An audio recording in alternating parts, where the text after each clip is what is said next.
What's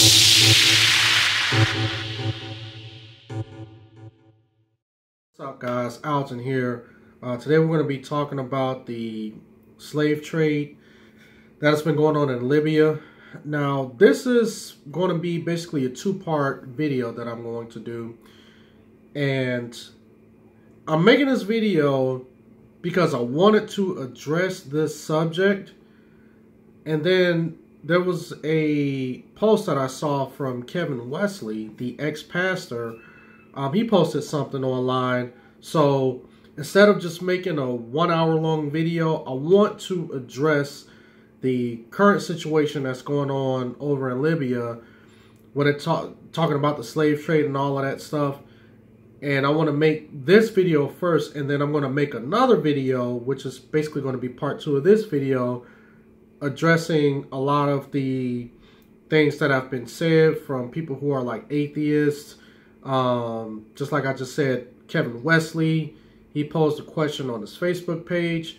So what I'm going to do is that we're just going to go ahead, we're going to get right into this video, and let's just discuss it with an open mind. Alright, so basically what I want to let you guys know is that this current slave trade that's actually going on in Libya, this isn't something new. This is something that's been going on for the past 2 years. And Vice News actually reported this 2 years ago, back in September of 2015. And I remember when I saw it, I actually posted it to social media, and not too many people paid attention, of course, because the whole world wasn't talking about it. So, you know, shout out to Vice News, because I do go to their channel, and I do watch a lot of things that they do post, because they talk about a lot of issues around the world, and they try to get both sides of the story. And that's one of the reasons why I like watching Vice, is because it's not just from one side. You're not just getting one story from one side. Now, what people want to know is that how did the slave trade get to this point? How did we get to this point in Libya? Well, first of all, I got a short video that I'm going to go ahead and play, and it's from RT News. I watch a lot of RT News as well, which is Russia Today, but they cover a lot of world topics, things like that. And you guys maybe have seen some of the clips that I've posted in some of my videos from their YouTube channel. But we're going to go ahead and we're going to see kind of how all of this started, and how did the United States get involved with the death of Gaddafi, allegedly. I don't want to say that that's what the United States did, but from reports, it seems like that's what the United States done. They got involved with Libya, and they helped to remove Gaddafi from power. So let's go ahead, let's watch this video clip. I think it's about 3 minutes long, and let's just see what people have to say. Now, I want to remind you guys, or I want to throw out there, that this video clip is from 2011. Okay, now this happened about 6 years ago under the Obama administration. So this is not a clip that just came out last year. This is something that was posted about 6 years ago, and I want you guys to watch this clip. Okay, this is something that happened 6 years ago, and just keep that in mind, because that led up to what is going on now today. Well, more speculation has been raised on the reasons for NATO's intervention in Libya. And as RT's Laura Emmett reports, the organisation may have been trying to prevent Gaddafi from burying the American buck.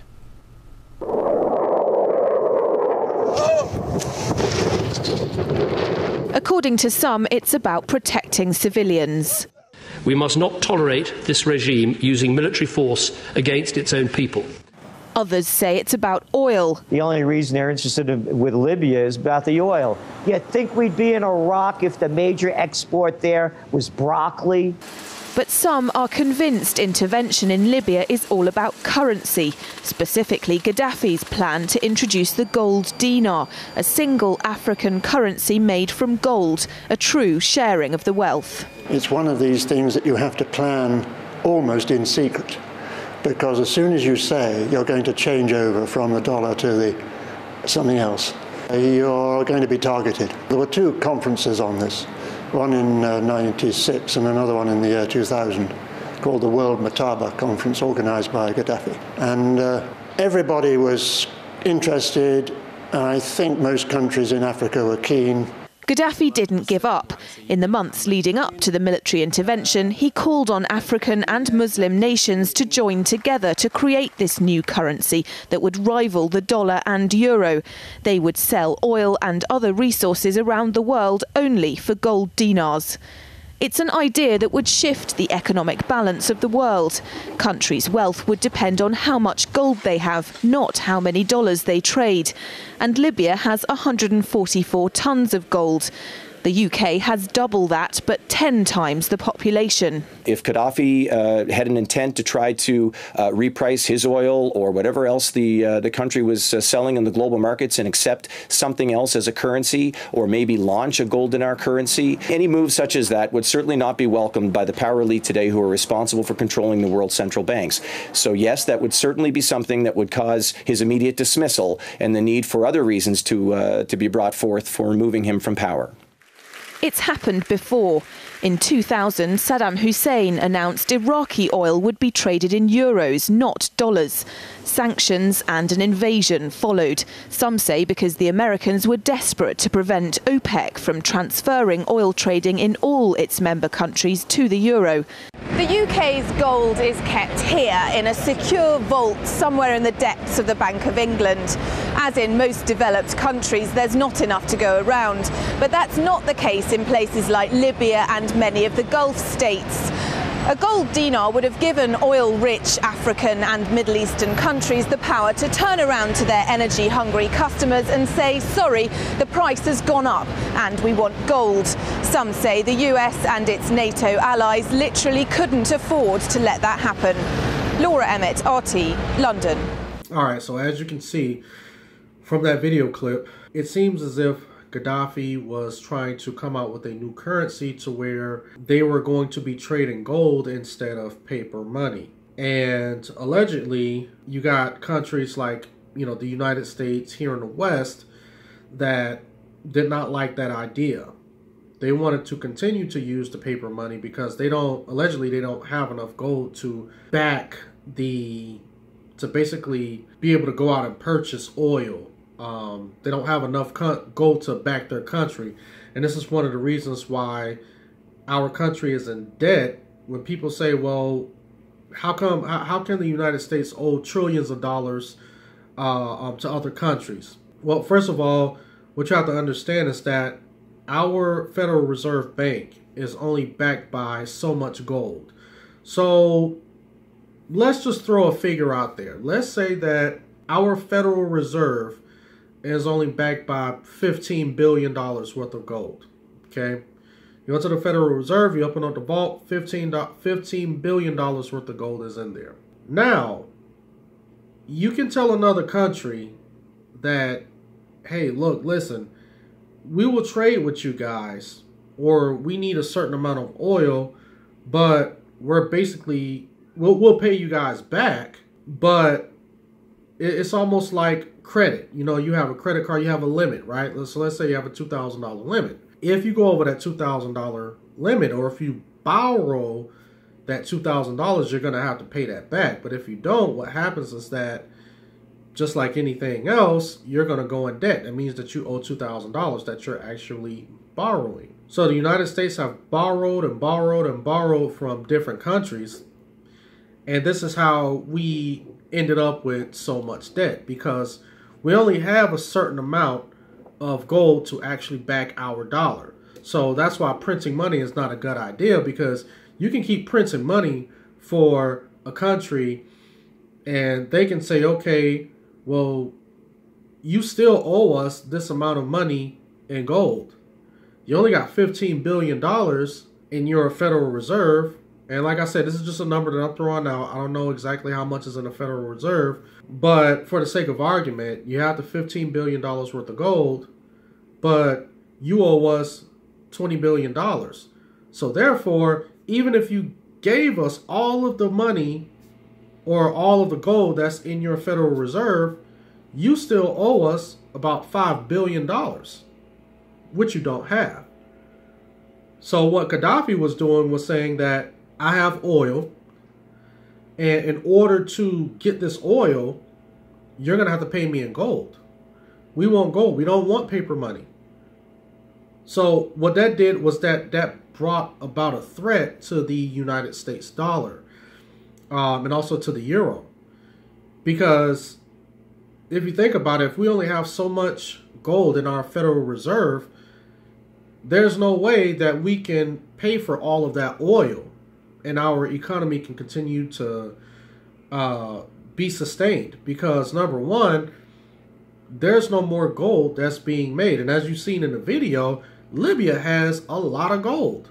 So if they're controlling the gold and they're controlling the oil, then they are a threat. They can quickly rise to a superpower in the world. So allegedly, the United States, this is from reports that I've heard, the United States looked at Libya as a threat, or they looked at Gaddafi as a threat. So allegedly they armed a lot of these rebels to go and kill Gaddafi. Now I'm going to go ahead and play this next clip, and viewer discretion is advised. This is pretty gruesome. It shows right before Gaddafi is killed, you know, it has a lot of blood in it. So if you guys are squeamish, you may just want to fast forward the video, maybe about a minute or so, and you can just come back to it. But I'm going to go ahead and I'm going to play this clip, and I want you guys to see the rebels, or these people that were allegedly paid off by the government, or that was allegedly funded by the government to remove Gaddafi from power.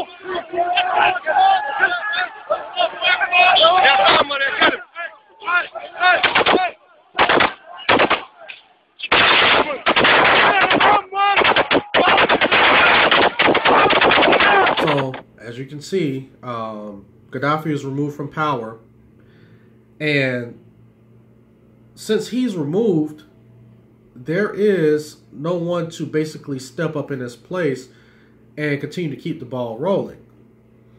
So what has happened is that you've had this power vacuum over in Libya. They really don't have a stable government. So that's why these Africans, people who are trying to escape places like Somalia, Sudan, even parts of Nigeria, they're trying to escape these places due to the famine. Now, we've seen the famine and the droughts over there in these regions in this region of the world. So you have a lot of these migrants who are trying to escape that. And one of the ways that they have to get to Europe, or one of the routes that they have to take to get to Europe, is either through Libya or in Libyan waters.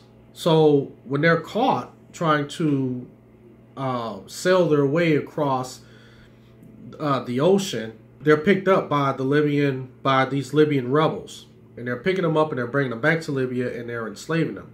Or if they cross into the Libyan country so they can make it to the shore so they can sail into Europe, then they're caught, of course, by these Libyan rebels who are picking them up, and they're holding them in these camps and they're enslaving them. Now, like I said, this isn't something that is new. This is something that's been going on for a couple of years, and now it's just now starting to get press.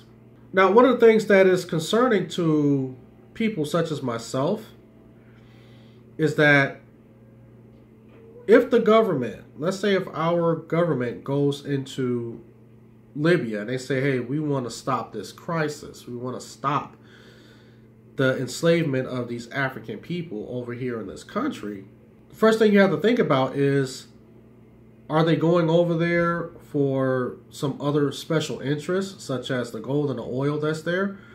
Or are they actually going over there to help these people that are stuck in Libya who are being sold as slaves. And that's just one of the things that concern people like me. But it's like the people that are actually in Libya, who are the migrants being sold as slaves, it'll benefit them. Yeah, to let them, to free them. But at the same time, who's going to take control of the country? How are we going to get that country back up and going? And will this just be a ploy to get the money or to control the gold and the oil over there in that region? But, this is the prime example of sin. When us Christians talk about sin, this is how we can actually show you guys the destruction of sin. Because you have one man who says, I got control of these natural resources, so I'm going to make it to where you guys are going to have to meet me halfway with it, or you're not going to get it. And then you have a group of people who says, well, we want it, but we're not willing to agree to your terms. We're not willing to agree to you holding on to the gold and the oil. But our military is bigger than yours. We have more money than you guys. And we can just go and remove you from power. So therefore you can share these resources. So this is why when it comes to people like these atheists and these agnostics and all of these God haters, when they say things such as, we make our own morality and society dictates morality. But in this case, who's right? The guy who has the natural resources, or the people who need the natural resources? Because according to atheists, this is more like that, natural selection. It's like the natural selection argument. I'm stronger than you, so since you're weaker, I can move you out of the way, so therefore I can survive. That is what the natural selection process is about. So in this case, is it right or is it wrong? But our Bible says that murder is wrong, period. To go and murder someone, to bear false witness, to say that someone is attacking their own people when you don't have evidence that they are, allegedly. And then you go and you take this person out. And then now these people who say Gaddafi needed to be removed from power because he was attacking his own people, now you got another group of people who have come in and now they're enslaving other people. They've denied these other people basic human rights.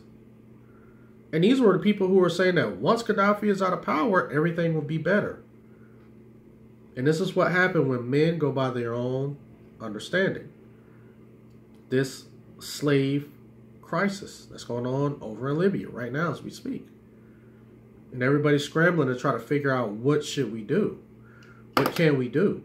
So, like I said, guys, this is just part one of this video. I want to go ahead and get into part two. And I just kind of wanted to give you guys a background on why, or my speculation on why, or how we've gotten to this point with the crisis that we have over there in Libya concerning the slave trade. So, like, rate, share, comment, subscribe. You guys have a blessed day, and tune in for part two of this video.